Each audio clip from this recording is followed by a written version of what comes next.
In this tutorial, I'll show you how to use Jotform's Date Reservation Widget. Open your browser and go to jotform.com, then sign in to your account. From your dashboard, click plus Create, then select Form.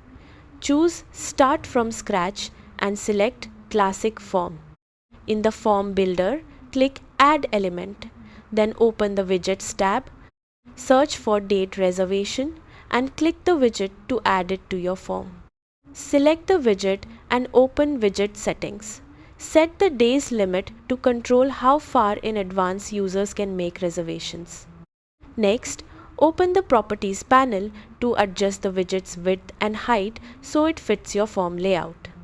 Go to the Advanced tab and enter a custom field label such as Reserve a Date so users know exactly what the widget is for.